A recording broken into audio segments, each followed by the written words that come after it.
भी कर सकता है। उसमें एग्जांपल्स भी बताए थे बहुत सारा। तो हम लोग actually Lewis acid sorry acid base का कॉन्सेप्ट पढ़ रहे थे। तो ऑलरेडी दो कॉन्सेप्ट हम लोग पढ़ चुके थे, एक आर्हेनियस का एसिड बेस थ्योरी और दूसरा ब्रॉन्स्टेड का एसिड बेस थ्योरी। तीसरा एक और एसिड बेस थ्योरी हम लोग को पढ़ना है, वो है लुईस एसिड बेस कॉन्सेप्ट। ठीक है, तो लुईस एक्चुअली एक साइंटिस्ट का नेम था, तो उसका भी एक प्रॉपर अलग डेफिनेशन है एसिड और बेस का। तो वो हम लोग देखते हैं लुईस के अकॉर्डिंग एसिड और बेस का डेफिनेशन क्या है। तो लुईस एसिड बेस कॉन्सेप्ट। तो देखो इसमें एसिड का डेफिनेशन क्या है। लुईस जो है एसिड को अपने तरीके से डिफाइन किया, ये डिफाइन किया कि एसिड वैसा सब्सटेंस है।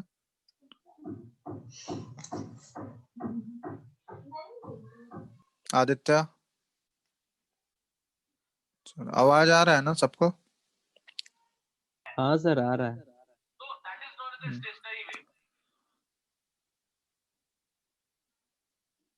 ठीक है, तो लुईस के अकॉर्डिंग ये इसका डेफिनेशन था, एसिड्स वैसे सब्सटेंस हैं विच कैन एक्सेप्ट इलेक्ट्रॉन्स। तो वैसा सब्सटेंस जो कि इलेक्ट्रॉन को एक्सेप्ट कर सकता है उसको हम लोग एसिड बोलेंगे। ठीक है, विच कैन एक्सेप्ट इलेक्ट्रॉन्स। तो इसमें एग्जांपल्स, मतलब इलेक्ट्रॉन कौन एक्सेप्ट करेगा? जिसके पास इलेक्ट्रॉन का डेफिशिएंसी होगा, इलेक्ट्रॉन का कमी होगा, उसी को तो इलेक्ट्रॉन का जरूरत है ना। तो किस टाइप के स्पीसीज के पास इलेक्ट्रॉन का कमी हो सकता है? सबसे पहला, ऑल टाइप्स ऑफ कैटायंस हो सकता है, क्योंकि कैटायन सारे पॉजिटिवली चार्ज होते हैं। तो पॉजिटिवली चार्ज है तो ऑब्वियसली वो पॉजिटिव चार्ज कहाँ से आया? जब इलेक्ट्रॉन लूज करेगा तभी तो पॉजिटिव चार्ज आया। और पॉजिटिव चार्ज स्पीसीज है तो उसको इलेक्ट्रॉन का जरूरत होता है। तो आसानी से अगर उसको कहीं भी इलेक्ट्रॉन मिलेगा तो वो आसानी से एक्सेप्ट कर लेगा। तो जितने भी टाइप्स ऑफ कैटायंस हैं वो सारे इलेक्ट्रॉन डेफिशिएंट स्पीसीज होते हैं। जैसे एग्जांपल H+, NH4+, Na+, तो ये सारे इलेक्ट्रॉन डेफिशिएंट स्पीसीज हैं। तो इनको अगर इलेक्ट्रॉन मिलेगा तो ये आसानी से एक्सेप्ट कर लेंगे। तो ये हो गया अकॉर्डिंग टू लुईस, इनको एसिड्स के कैटेगरी में रखा जाएगा। Second, electron deficient species. Electron deficient species मतलब उसके ऊपर कोई पॉजिटिव चार्ज नहीं है, लेकिन वो जैसे ही उसका बॉन्डिंग होता है तो बॉन्डिंग होने की वजह से उसका ऑक्टेट कंप्लीट नहीं हुआ है। ठीक है, मतलब हर एक केमिकल बॉन्डिंग में तुम लोग पढ़े होगे, हर एक सेंट्रल एटम जो है वो अपना ऑक्टेट कंप्लीट करना चाहता है। तो बहुत सारे एटम ऐसे हैं जिसके ऑक्टेट कंप्लीट नहीं होता, बॉन्डिंग करने के बाद भी उसका ऑक्टेट कंप्लीट नहीं हो पाता है, इनकम्प्लीट ऑक्टेट रहता है। इनकम्प्लीट ऑक्टेट मतलब आउटर मोस्ट शेल में उसका 8 इलेक्ट्रॉन पूरा नहीं हो पाया है। तो उस टाइप के स्पीसीज भी इलेक्ट्रॉन डेफिशिएंट स्पीसीज होते हैं। मतलब उसको अगर, क्योंकि 8 इलेक्ट्रॉन उसके आउटर मोस्ट सेल में नहीं है, 8 इलेक्ट्रॉन से कम होता है, तो ऑब्वियसली उसको बाहर अगर कोई इलेक्ट्रॉन मिलेगा तो आसानी से वो एक्सेप्ट करना चाहेगा उसको। ठीक है, तो उस टाइप के स्पीसीज भी इलेक्ट्रॉन एक्सेप्टर की तरह काम करेंगे, इसलिए उनको भी लुईस एसिड के कैटेगरी में रखा गया है। तो इलेक्ट्रॉन डेफिशिएंट स्पीसीज मतलब octet is incomplete. Incomplete octet का बहुत सारे एग्जांपल्स है, तुम लोग केमिकल बॉन्डिंग में ये पढ़े होंगे। बहुत सारे मॉलिक्यूल्स हैं, BeCl2 हो गया, BF3 हो गया, B2H6 हो गया, ये सारे एग्जांपल्स हैं जिसमें कि सेंट्रल एटम का ऑक्टेट कंप्लीट नहीं है। तो सेकंड कैटेगरी ये हो गया लुईस एसिड का। तीसरा होता है where central atom has vacant d orbitals.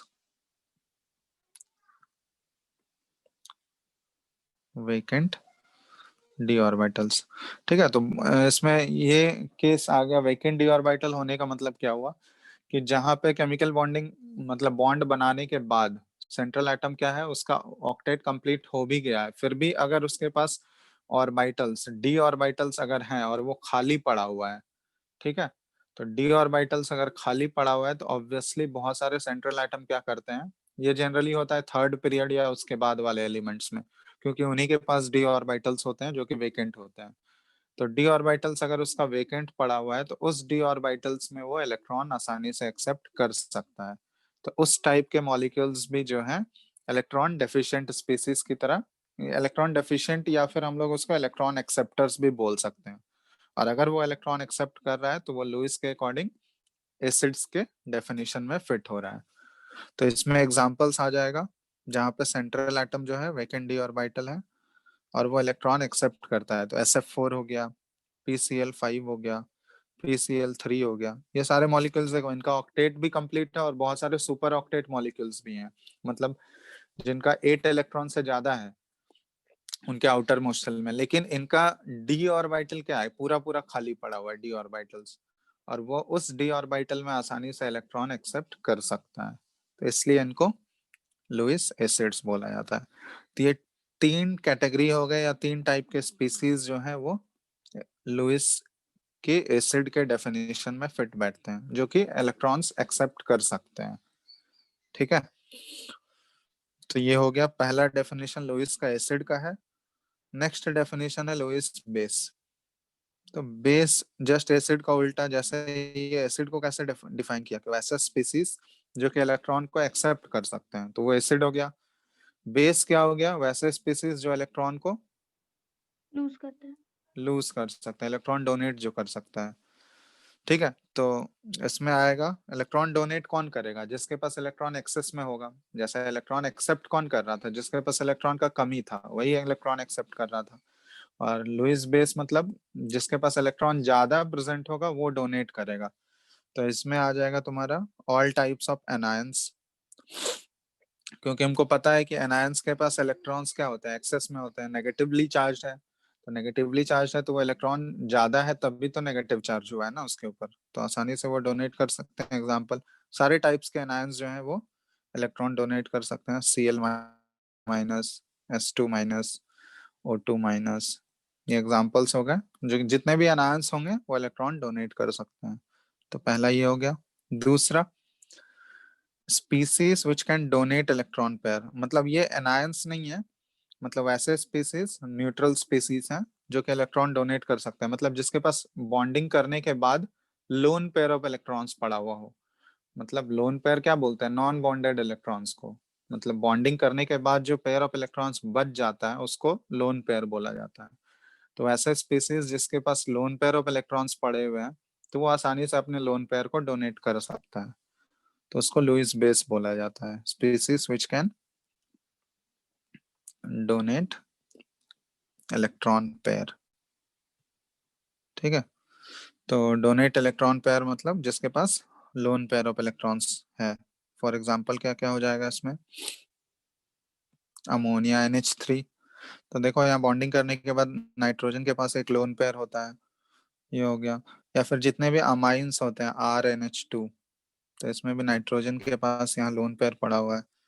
ठीक है, तो ये सारे एग्जांपल्स हो गए। RNH2 हो गया, बेंजीन के साथ अगर NH2 अटैच्ड है, यहाँ भी नाइट्रोजन के पास लोन पेयर है, तो ये सारे जहाँ भी लोन पेयर होगा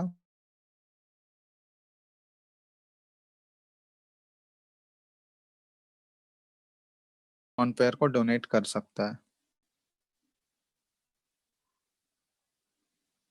ठीक है, तो ये हो गया लुईस बेस। जैसे कि एग्जांपल लेते हैं, जैसे मान लो ये रिएक्शन करा रहा है NH3 + BF3, तो यहाँ पे बताओ तो कौन लुईस एसिड है और कौन लुईस बेस है, बता सकते हो?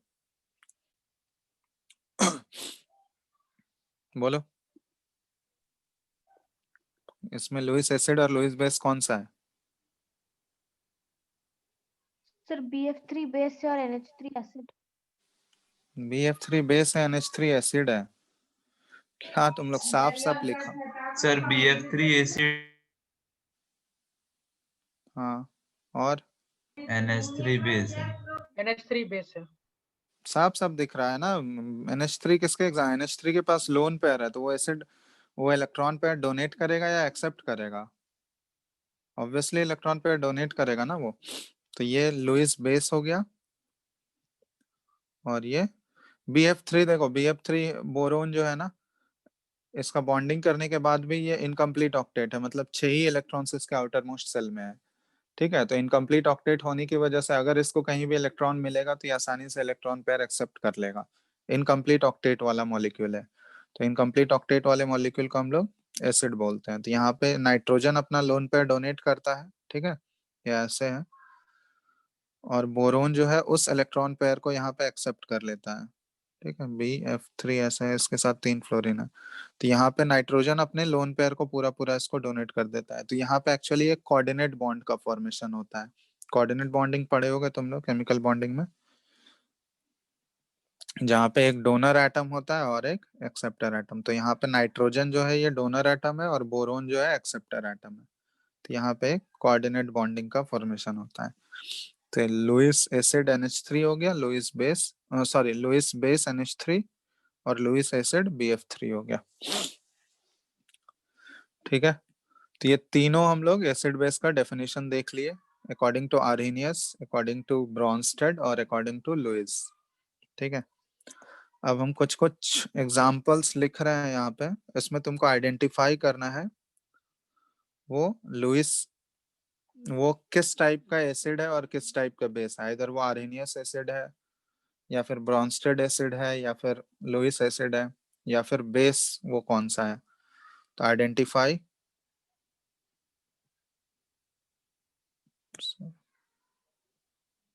ठीक है, चलो हम डायरेक्ट लिख दे रहे हैं एग्जांपल्स। जैसे HCl हो गया पहला, H2SO4 हो गया, NH3 हो गया, BF3, PCl5, Cl minus, Na plus, NaOH।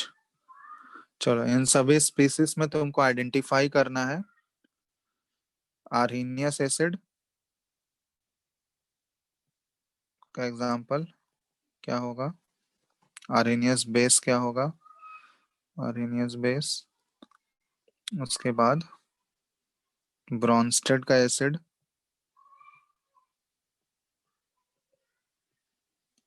Brønsted base,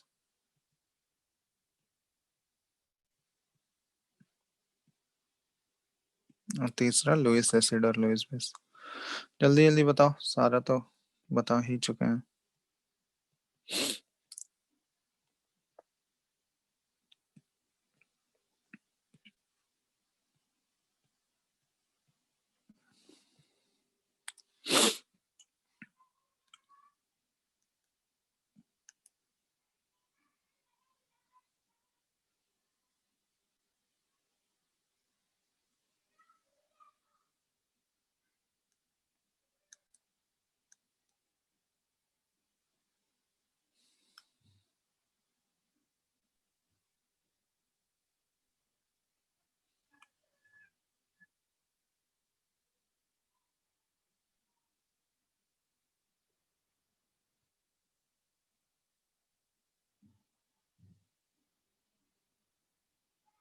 sir HCl Brønsted acid होगा। पहले क्लासिफाई कर लो फिर एक ही साथ बताना।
हो गया, हेलो। चलो आर्हेनियस एसिड का बताओ कौन कौन सा आर्हेनियस एसिड है इसमें।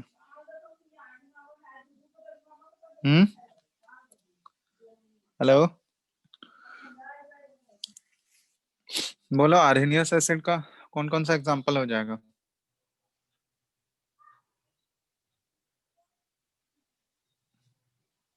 बता रहे हो कोई।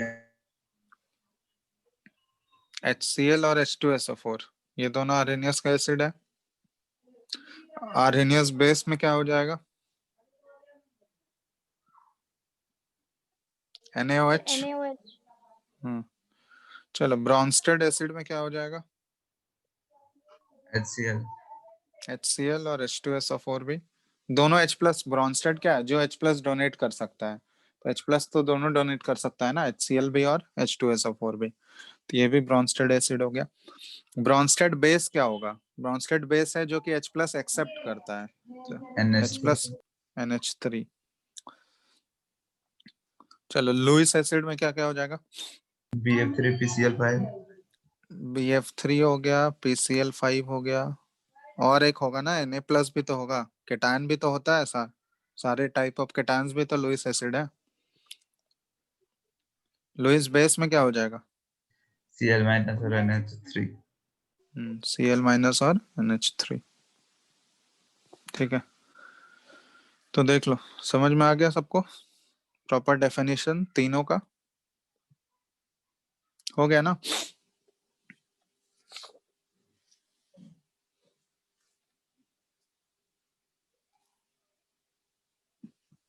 चलो तब आगे, ये था इंट्रोडक्शन था एसिड बेस का, जो कि हम लोग जानना जरूरी था कि कैसे तीन डेफिनेशन पढ़ते हैं, तीन अलग अलग साइंटिस्ट का क्लासिफिकेशन है।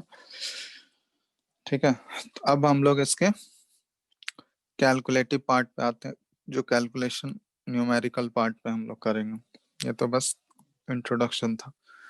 ठीक है, तो अगर तुम लोग केमिकल इक्विलिब्रियम का क्वेश्चन सब सॉल्व किए होगे, केमिकल इक्विलिब्रियम हो ही चुका है, तो वहां पे एक हम लोग टर्म यूज करते थे अल्फा, डिग्री ऑफ डिसोसिएशन। ठीक है, वहां पे डिग्री ऑफ डिसोसिएशन यूज करते थे, यहाँ पे डिग्री ऑफ आयोनाइजेशन यूज करेंगे। डिसोसिएशन मतलब क्या हुआ कि मॉलिक्यूल्स जस्ट सेपरेट हो रहे थे, वहां पे मॉलिक्यूलर स्पीसीज के बारे में बात कर रहे थे हम लोग। ठीक है, मॉलिक्यूल्स जनरली थे, यहाँ पे आयनिक इक्विलिब्रियम में तो आयंस के बारे में बात करेंगे। ठीक है, तो आयंस जो होंगे वो आयोनाइज होते हैं। ठीक, आयोनाइज मतलब चार्ज का फॉर्मेशन होता है। ठीक है, तो इसलिए यहाँ पे हम लोग टर्म यूज करेंगे डिग्री ऑफ आयोनाइजेशन। ठीक है, तो अब देखते हैं आयोनाइजेशन कांस्टेंट कैसे लिखते हैं। तो यहाँ पे जैसे वहां पे के इक्विलिब्रियम आ रहा था ना, इक्विलिब्रियम कांस्टेंट आ रहा था, यहाँ पे आयोनाइजेशन कांस्टेंट आएगा।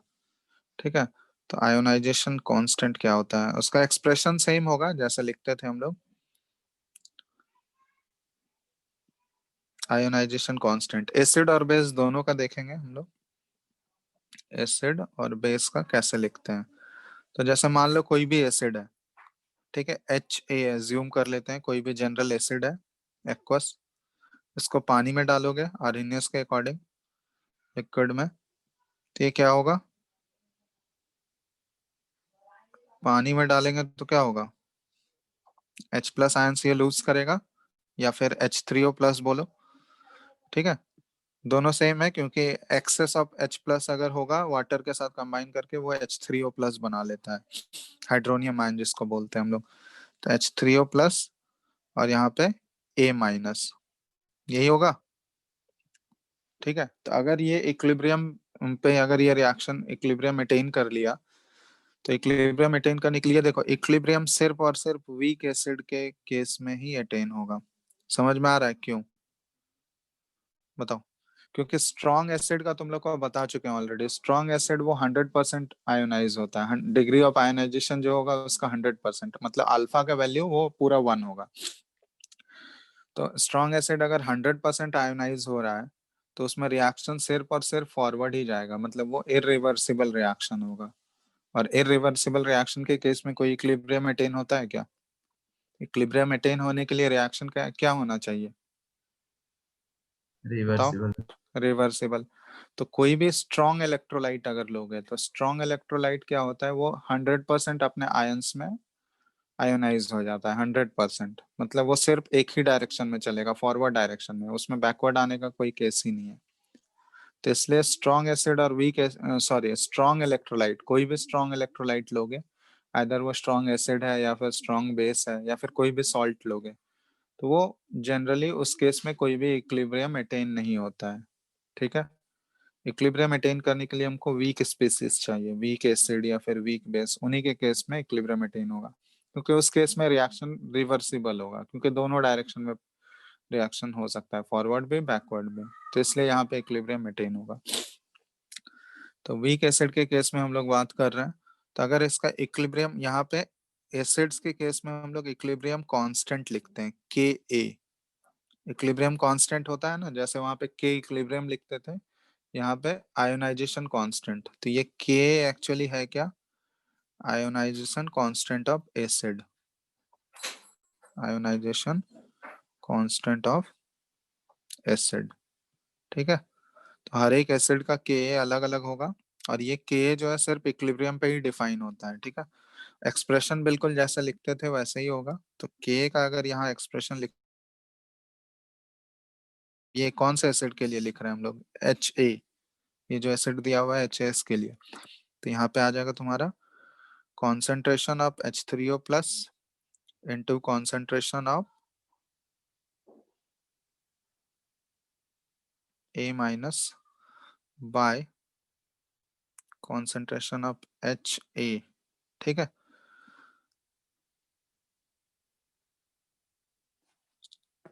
और कॉन्सेंट्रेशन ऑफ H2O हम लोग कंसिडर करते हैं क्या, बताओ,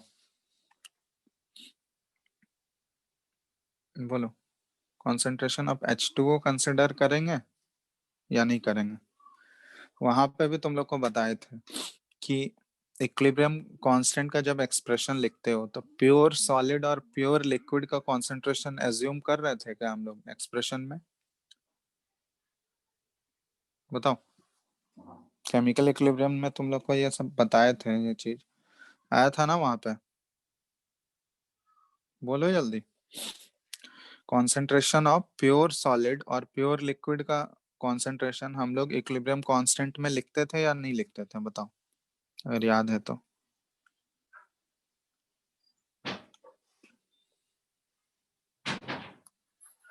रिप्लाई करोगे कोई, हेलो,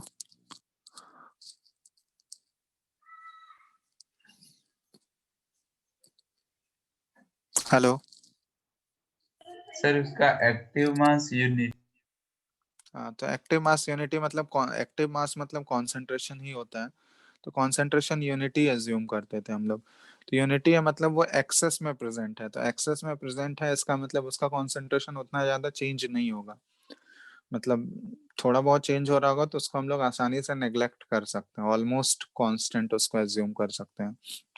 तो अगर उसका कॉन्सेंट्रेशन ऑलमोस्ट कांस्टेंट है तो फिर वहां पे हम लोग उसको एज्यूम नहीं करेंगे। यहाँ पे ऐसे होता है, ठीक है, जैसे मान लो यहाँ पे H2O अगर लिख दिए, ठीक है, और इस H2O को यहाँ पे पहले ये लिख लो, ये K है, और इसको अगर H2O का एक्चुअली कॉन्सेंट्रेशन जो होता है ये कांस्टेंट होता है, वेरी नहीं करेगा, तो इसको हम लोग उस साइड भेज दिए तो K के साथ कॉन्सेंट्रेशन ऑफ H2O आ गया। अब यहाँ पे क्या बचा, concentration of H3O plus concentration of A minus और बाय कॉन्सेंट्रेशन ऑफ HA। अब यहाँ पे देखो ये K भी कांस्टेंट है और ये कॉन्सेंट्रेशन ऑफ H2O भी कांस्टेंट है, तो ये दोनों कांस्टेंट है, तो K इंटू इसको मल्टीप्लाई कर दोगे H2O के साथ, तो यही हो जाता है Ka। इसी को बोला जाता है ionization constant of acid A, Ha। तो Ka का एक्सप्रेशन क्या हो गया, H3O plus into concentration of A minus by concentration of Ha। इसमें वाटर का कॉन्सेंट्रेशन नहीं आता है क्योंकि वाटर का कंसंट्रेशन ऑलमोस्ट कांस्टेंट है। ठीक है, तो उसको हम लोग एक्सप्रेशन में इंक्लूड नहीं करते हैं। तो एक्सप्रेशन बिल्कुल सेम है, अगर यहाँ पे कुछ भी कोफिशिएंट रहता है, यहाँ पे सारे कोफिशिएंट्स 1 1 थे इसलिए पावर में कुछ नहीं है, 1 के अलावा कुछ और रहता कोफिशिएंट तो वो उसके पावर में आता। ठीक है, ऐसे ही लिखते थे ना के इक्विलिब्रियम, इक्विलिब्रियम कांस्टेंट, उसी तरह यहाँ पे बस चेंज हो जाएगा, टर्म्स चेंज हो गया, वहां पे इक्विलिब्रियम कांस्टेंट था, यहाँ पे आयोनाइजेशन कांस्टेंट है। तो जैसे एसिड का लिखे इसी तरह कोई बेस का लिख सकते हैं हम लोग, वीक बेस होना चाहिए तभी इक्विलिब्रियम बनेगा। तो वीक बेस का अगर हम लोग देखते हैं, ठीक है, तो वीक बेस के केस में जैसे मान लो कोई एक वीक बेस ले लिए MOH, ठीक है, ये एक वीक बेस है, तो इसका अगर एक्वा सॉल्यूशन बनाओगे, तो अगर बेस का एक्वा सॉल्यूशन बनाते हैं तो क्या क्या क्या मिलेगा बताओ यहाँ पे, M प्लस एक्वस और OH minus aqueous. Hydroxide ion मिलता है ना बेस का एक्वस सॉल्यूशन बनाने पे, तो OH माइनस हाइड्रोक्साइड आयन यहाँ पे मिल गया। तो बेस के टर्म में हम लोग बात करते हैं Kb, ठीक है, ये हो गया K हो गया एसिड के लिए, बेस के लिए Kb होगा ionization constant of a base, ठीक है, इसके लिए Kb आ जाएगा। समझ में आया कि नहीं? अब यहाँ पे अगर इसके लिए भी एक्सप्रेशन लिखोगे तो K इज इक्वल टू पहले लिख लो M प्लस और कॉन्सेंट्रेशन ऑफ OH माइनस और यहाँ कॉन्सेंट्रेशन ऑफ MOH और यहाँ भी वाटर आएगा H2O। तो वाटर का कॉन्सेंट्रेशन तो ये ऑलमोस्ट कांस्टेंट होता है, तो उसको उधर ले जाकर मल्टीप्लाई कर दिए हम लोग K से, K into concentration of H2O और ये आ गया M प्लस OH माइनस और नीचे आ गया MOH और इसी को बोला जाता है ये K इंटू H2O जो हो गया, ये पूरा टर्म क्या कहलाएगा? Kb, मतलब आयोनाइजेशन कांस्टेंट ऑफ बेस। तो एसिड के लिए हो गया Ka और बेस के लिए Kb, ठीक है। तो ये है Ka और Kb का एक्सप्रेशन लिखने का तरीका। समझ में आया? क्योंकि इसी का जरूरत है कि यही मेन है, इसको अगर एक्सप्रेशन यहाँ पे गलती करोगे तो फिर आगे प्रॉब्लम नहीं सॉल्व कर पाओगे। तो इसमें कोई डाउट है किसी को एक्सप्रेशन लिखने में? बताओ Ka और Kb का, बोलो। अरे हाँ या नहीं, कुछ तो बताओ।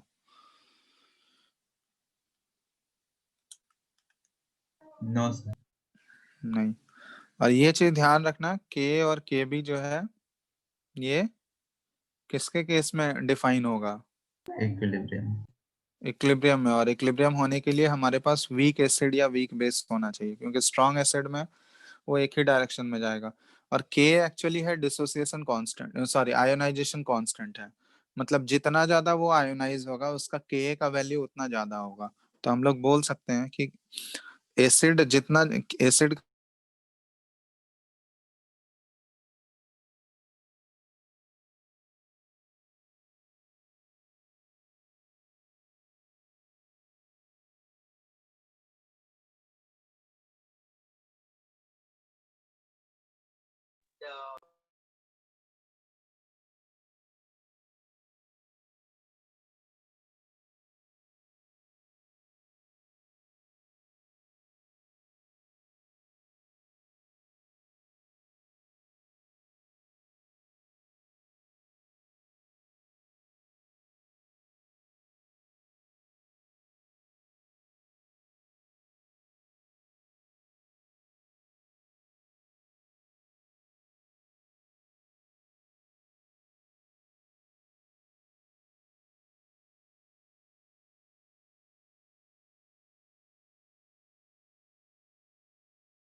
सर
सर आवाज नहीं आ रहा है।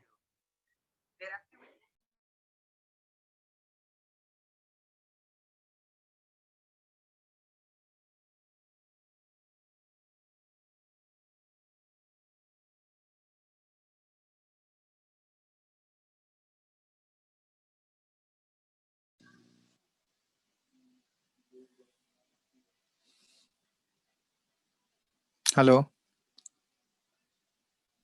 Yes sir. आवाज आ रहा है क्या? Yes sir. 1 मिनट रुको यार।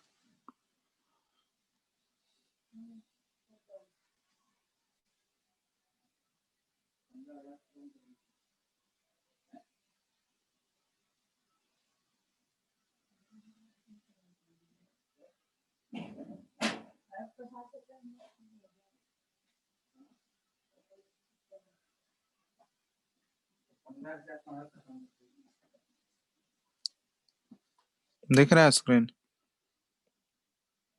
Yes sir. Yes sir. तो ये बताना, चलो यहाँ पे डिग्री ऑफ आयनाइजेशन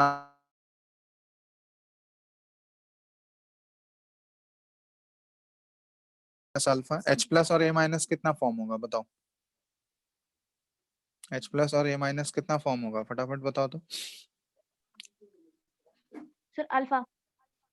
ये अल्फा और ये भी अल्फा, ठीक है। अब ये हम लोग कॉन्सेंट्रेशन लिखना चाह रहे हैं, क्योंकि एक्चुअली जब K लिखेंगे तो उसमें हमको कॉन्सेंट्रेशन चाहिए। तो वॉल्यूम अगर V है, कंटेनर का वॉल्यूम अगर V है, तो 1 - अल्फा/V, ये हो गया अल्फा/V, और ये भी हो गया अल्फा/V, ठीक है। अब यहाँ पे K का एक्सप्रेशन लिखो फटाफट। K का एक्सप्रेशन क्या हो जाएगा इस एसिड के लिए? H प्लस A माइनस और बाय कॉन्सेंट्रेशन ऑफ HA, ठीक है। तो यहाँ पे देखो क्या है, K is equal to concentration of H plus कितना हो गया, अल्फा/V, ये भी अल्फा/V। HA का कितना हो गया, 1 - अल्फा/V, ठीक है। तो इसको कैंसिल आउट करो, कैंसिल आउट करने के बाद क्या बचेगा, देखो क्या बच गया बताओ।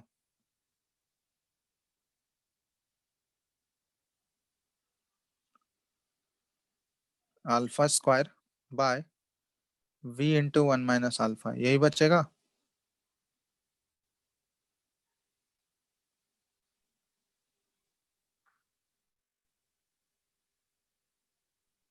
बोलो।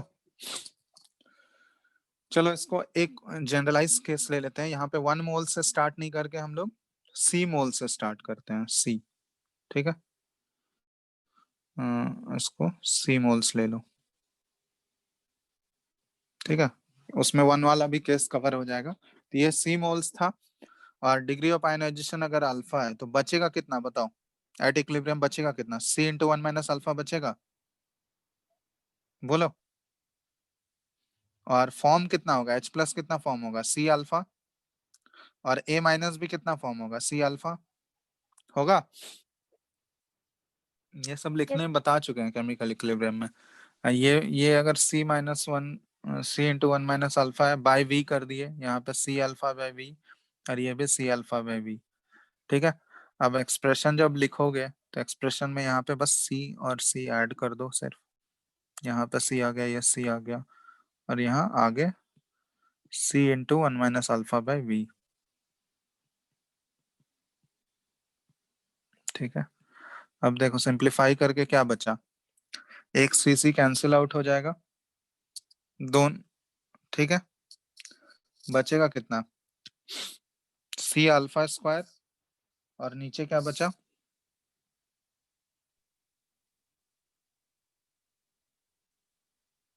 नीचे क्या बचेगा बताओ। 3 into 1 minus alpha.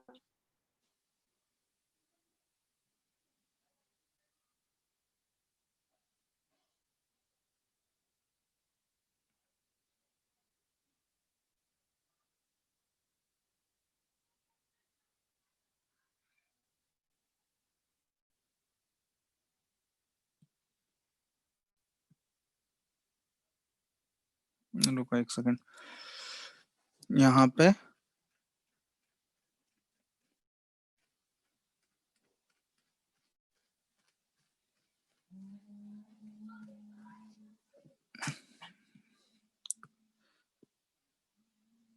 चलो इसको लिख लेते हैं, क्या बचेगा यहाँ पे बताओ, K इज इक्वल टू, ये हो गया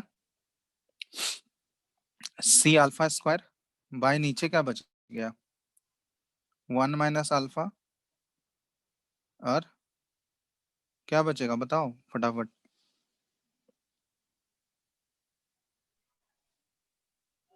CV. हेलो हेलो, यहाँ पे V बचेगा ना, स्क्रीन दिख रहा है तुम लोगों को? Hello Yes, sir.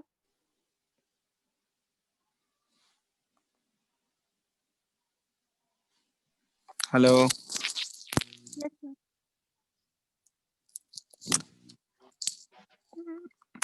देखो यहाँ तक कोई डाउट है किसी को ये एक्सप्रेशन लिखने में? No, sir. बताओ। चलो अब यहाँ पे हम लोग देखो, यहाँ पे एक्चुअली क्या कर रहे हैं, अब ये आ गया K का एक्सप्रेशन में आ गया, देखो K का वैल्यू हो गया C alpha square bye V into one minus alpha. अब देखो C क्या था यहाँ पे, इनिशियल मोल्स था। ठीक है, C क्या है,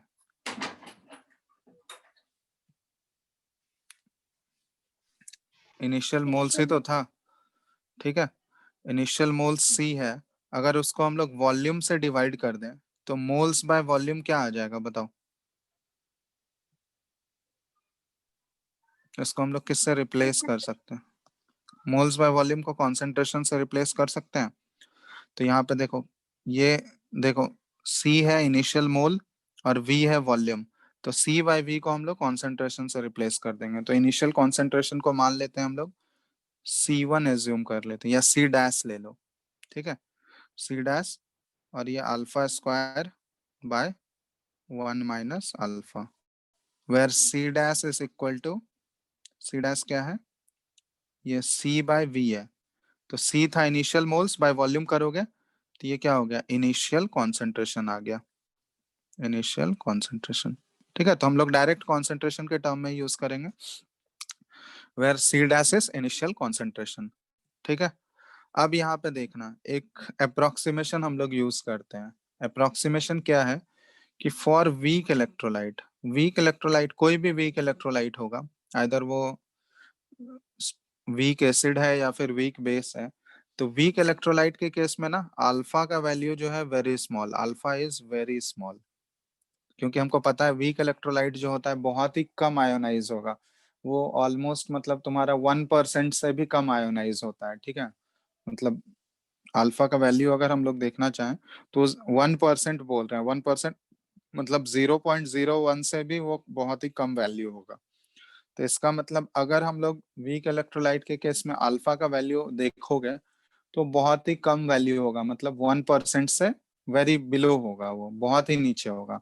तो अगर उसको हम लोग 1 के रेस्पेक्ट में कंपेयर कर रहे हैं, तो 1 के रेस्पेक्ट में कंपेयर करोगे तो 1 के रेस्पेक्ट में वो वैल्यू बहुत ही कम होगा। तो हम लोग यहाँ पे बोल सकते हैं कि अल्फा अगर वेरी स्मॉल है तो अल्फा इज, ऐसे भी लिख सकते हैं इसको, वेरी स्मॉल बोलने का मतलब क्या हुआ कि alpha is much much less than 1। ठीक है, कि ये इतना छोटा वैल्यू होता है कि 1 से भी बहुत ही कम वैल्यू होगा, मतलब 1 के रेस्पेक्ट में उसको हम लोग नेग्लेक्ट कर सकते हैं। तो इसका मतलब कहीं पे भी अगर 1 माइनस अल्फा आ रहा होगा तो 1 माइनस अल्फा को नियरली हम लोग किसके बराबर एज्यूम कर सकते हैं, बताओ? 1 माइनस अल्फा को नियरली 1 के इक्वल एज्यूम कर सकते हैं। ये अप्रोक्सीमेशन हम लोग को यूज करना है। समझ में आ रहा है? कोई भी वीक इलेक्ट्रोलाइट है तो वीक इलेक्ट्रोलाइट का अल्फा जो होता है, डिग्री ऑफ आयोनाइजेशन, वो बहुत ही कम होता है। 1 के रेस्पेक्ट में तो बहुत ही कम होगा। तो अगर 1 के रेस्पेक्ट में बहुत ही कम वैल्यू है वो, तो 1 माइनस अल्फा को हम लोग नियरली किसके बराबर एज्यूम कर सकते हैं? 1 के बराबर कर सकते हैं ये, बोलो। Yes sir. तो यही अप्रोक्सीमेशन हम लोग को यहाँ पे यूज करना है। तब अप्रोक्सीमेशन देखो, के क्या आया था, K is equal to C dash alpha square by 1 minus alpha. अब ये अप्रोक्सीमेशन अगर हम लोग यूज करेंगे, यूजिंग अप्रोक्सीमेशन, ठीक है, using approximation 1 minus alpha is nearly equal to 1। तो यहाँ से क्या आ गया देखो, ये हो गया के, तो 1 माइनस अल्फा की जगह हो गया यहाँ पे सिर्फ 1 पुट कर दोगे। तो यहाँ से देखो अल्फा का एक्सप्रेशन तुमको मिल गया, अल्फा इज इक्वल टू क्या मिल गया, अंडर रूट के बाय सी डैश। हो गया, यही है ना, देख लो।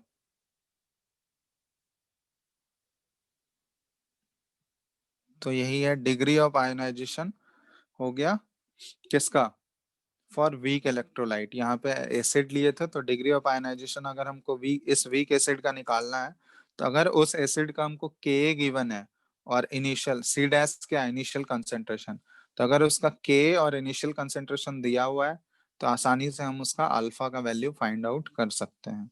तो यहाँ पे देखो वो कैसे रिलेटेड है, यहाँ पे तो इसका स्टेटमेंट क्या था ऑसवाल्ड डाइल्यूशन लॉ का, कि डिग्री ऑफ आयोनाइजेशन, वही जो अल्फा है, वीक इलेक्ट्रोलाइट का directly proportional to the extent of dilution, मतलब जितना ज्यादा डाइल्यूट करते जाओगे उस एसिड को, वीक एसिड को, तो उसका एक्सटेंट ऑफ आयोनाइजेशन जो है वो उतना ज्यादा बढ़ते जाएगा। ठीक है, मतलब वो उतना ज्यादा आयोनाइज होते जाएगा। तो यहाँ पे देखो, अगर हम लोग डाइल्यूशन कर रहे हैं तो डाइल्यूशन करने से उसके कॉन्सेंट्रेशन में क्या फर्क पड़ेगा, कॉन्सेंट्रेशन बढ़ेगा या घटेगा, बताओ? किसी भी सब्सटेंस को अगर डाइल्यूट करते हैं तो उसका कॉन्सेंट्रेशन,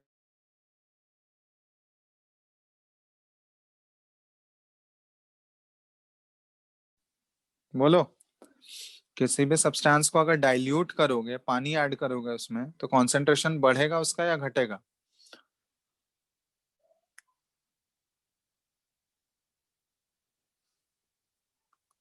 यार रेस्पॉन्ड क्यों नहीं करते हो तुम लोग, आवाज नहीं आ रहा है क्या?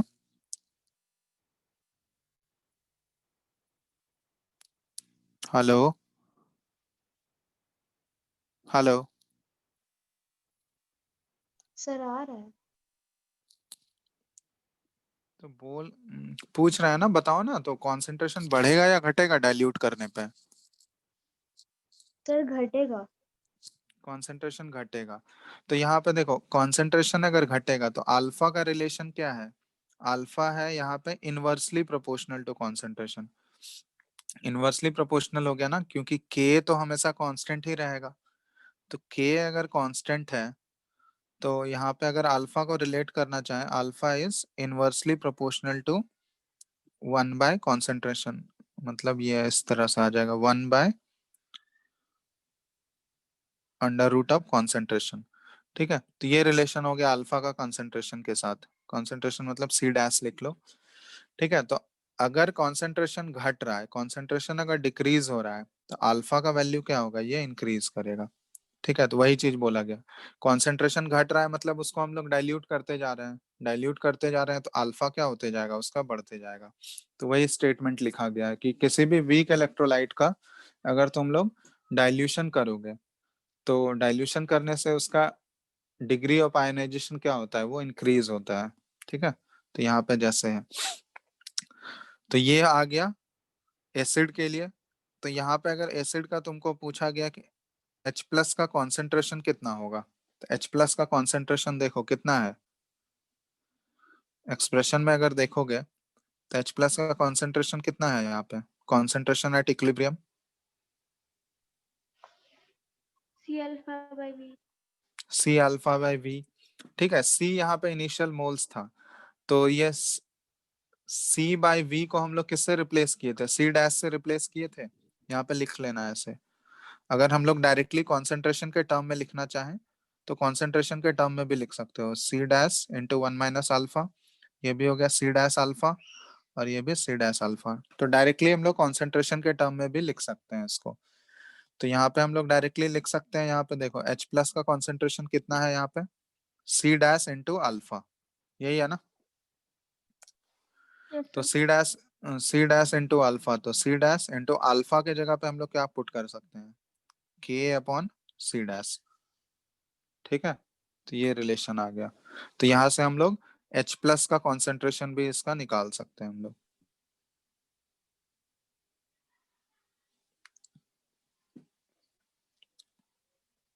बात समझ में आया। इसी तरह अगर तुमको मान लो ये के का हम लोग निकाले, इसी तरह मान लो कोई बेस दे देगा, तो बेस के केस में अब अगर हमको अल्फा निकालना होगा तो बेस के केस में भी यही फॉर्मूला हो जाएगा, यहाँ पे अंडर रूट के बी बाय सी हो जाएगा। सी यहाँ पे इनिशियल कॉन्सेंट्रेशन हो गया बेस का, और के बी हो गया उस बेस का आयोनाइजेशन कांस्टेंट। ठीक है, अब ये फॉर्मूला देखो सिर्फ और सिर्फ वैलिड होगा, वैलिड ओनली फॉर, ये चीज ध्यान रखना, weak monobasic acid, monobasic acid या फिर मोनो एसिडिक बेस। हम मोनो क्यों बोल रहे हैं बताओ, कि वैसे एसिड या वैसे बेस के लिए ये फॉर्मूला वैलिड है जो सिर्फ एक ही H प्लस आयन दे रहा है या एक ही OH माइनस आयन दे रहा है। क्योंकि अगर मान लो H प्लस आयन ज्यादा होगा तो यहाँ पे एक्सप्रेशन सेम रहेगा या एक्सप्रेशन चेंज हो जाएगा बताओ। अगर मान लो कोई भी एसिड अगर हम लोग वैसा ले लिए, डाई बेसिक एसिड अगर ले लिए, ठीक है, तो उस केस में एक ही H प्लस मिलेगा या एक से ज्यादा H प्लस मिलेगा, दो H प्लस हो जाएगा ना उस केस में। तो अगर दो H प्लस आ Yes. गया तो यहाँ पे एक्सप्रेशन क्या हो जाएगा, चेंज हो जाएगा ना, यहाँ पे पावर 2 आ जाएगा। तो पावर अगर 2 आ गया तो उसके बाद वो एक्सप्रेशन तो डिफरेंट हो जाएगा। तो इसलिए ये वाला जो फॉर्मूला, डायरेक्ट फॉर्मूला तुमको यूज करना है, ये वैलिड होगा सिर्फ और सिर्फ किसके लिए, मोनोबेसिक एसिड या फिर मोनो एसिडिक बेस। अगर तुमको दो डाई बेसिक एसिड दिया हुआ है तो उसके अकॉर्डिंग तुमको फिर से लिख के पूरा फॉर्मूला वो चेंज करना होगा पूरा। ठीक है, तो डायरेक्टली डाई बेसिक एसिड के केस में ये डायरेक्टली फॉर्मूला मत यूज करना, वहां पे तुमको एक्सप्रेशन निकालना होगा और उसके बाद उसके अकॉर्डिंग हम लोग चेंज कर लेंगे। ठीक है, तो इसलिए ये चीज भी ध्यान रखना है कि वो मोनो एसिडिक बेस है या मोनो बेसिक एसिड है या नहीं। ठीक है, तभी हम लोग डायरेक्ट फॉर्मूला अप्लाई करेंगे। जैसे मान लो एक क्वेश्चन दिया हुआ है, ये क्वेश्चन करो उसके बाद आगे नेक्स्ट क्लास में करेंगे। जैसे के दिया हुआ है CH3COH, एसिटिक एसिड का के गिवन है 1.8 इंटू 10⁻⁻5 एट 298 केल्विन। तुमको कैलकुलेट करना है, calculate its degree of ionization alpha and concentration of H3O plus hydronium ion का concentration in its 0.1 molar solution. चलो जल्दी फटाफट बताओ तो, सिंपल है, जो फॉर्मूला बताया है उसी पे डायरेक्ट यूज, डायरेक्ट है। ठीक है, तो अगर फॉर्मूला समझ गए होगे तो ये करो, जल्दी से करो।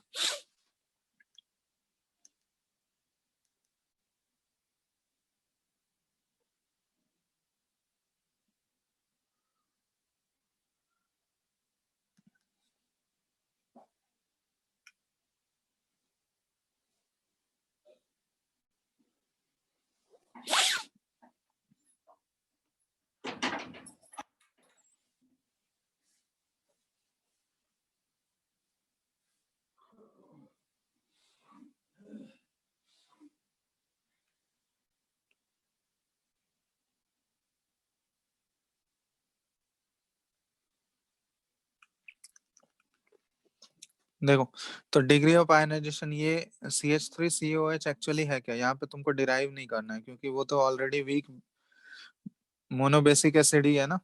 ये डिसोसिएट करेगा तो एक ही H प्लस आयन तो देगा। बताओ, एक से ज्यादा देगा या एक ही देगा? एक ही तो देगा ना। ये H प्लस के ही टर्म में लिख लो। H प्लस पूछेगा या H3O प्लस पूछेगा, बात तो बराबर है, दोनों जगह लिखा हुआ रह सकता है। तो यहाँ जैसे मान लो H प्लस ही लिखा हुआ है, ठीक है, तो H प्लस के ही टर्म में लिखो। ये यहाँ H प्लस एक्वस, कंसंट्रेशन क्यों लिख रहा है, H प्लस एक्वस, और दूसरा CH3COO माइनस एक्वस। तो देख लो यहाँ पे डायरेक्टली हम लोग ये फॉर्मूला अप्लाई कर सकते हैं अल्फा का। Alpha is equal to √Ka/C, ठीक है। C हो गया इनिशियल कंसंट्रेशन, तो यहाँ पे K ऑलरेडी दिया हुआ है, कितना दिया हुआ है, 1.8 into 10⁻⁻5 divided by C। Initial concentration कितना है, 0.1, मतलब 10⁻⁻1, तो इसका रूट ले लेना है, तो ये अल्फा हो गया।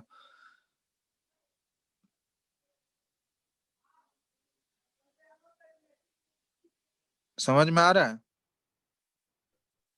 Yes sir. तो ये अल्फा यहाँ से कैलकुलेट कर लोगे।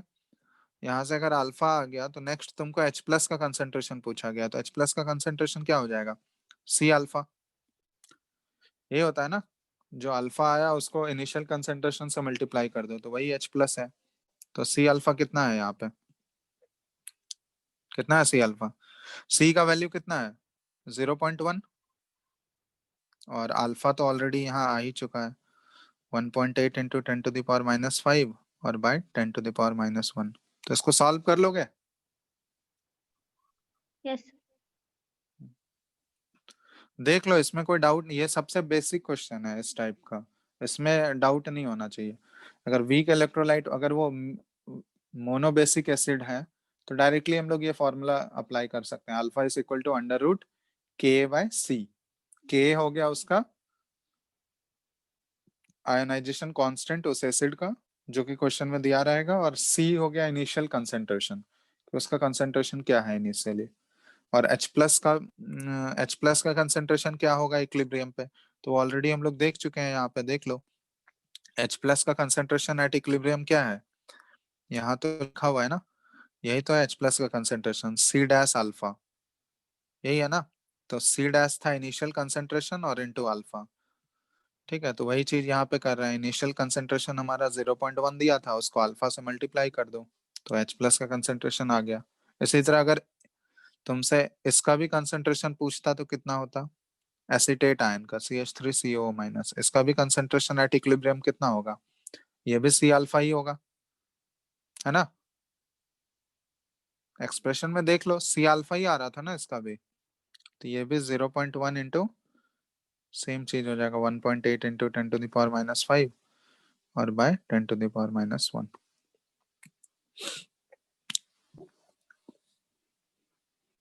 किसी को दिक्कत है इसमें, देख लो, क्योंकि ये सबसे बेसिक क्वेश्चन है, बेसिक है सबसे, इसमें अगर डाउट हो जाएगा तो फिर आगे का क्वेश्चन नहीं कर पाओगे। तो बताओ, किसी को कुछ पूछना है इसमें तो बताओ।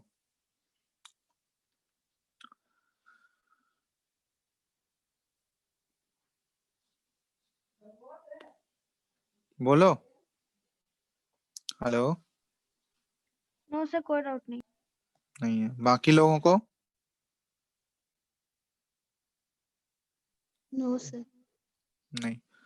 चलो फिर तो इतना ही रहने देते हैं, अभी जस्ट बेसिक स्टार्ट ही हुआ है, अभी पीएच का कैलकुलेशन सब वो सब आगे नेक्स्ट क्लास में करेंगे, अभी तो जस्ट इंट्रोडक्शन है, ठीक है। तो अभी क्वेश्चन सब नहीं ट्राई करना, केमिकल इक्विलिब्रियम का क्वेश्चंस बना लो पूरा, इसका क्वेश्चन जब पीएच नेक्स्ट क्लास में डिस्कस करेंगे उसके बाद आगे स्टार्ट करना, ठीक है, तब बन जाएगा, ठीक है। अभी केमिकल इक्विलिब्रियम तुम लोग पूरा कंप्लीट करो, आयनिक के क्वेश्चंस एक दो क्लास और हो जाएगा तब आराम से ट्राई कर सकते हो, ठीक है। तो चलो आगे नेक्स्ट क्लास में करते हैं, एंड कर रहे हैं।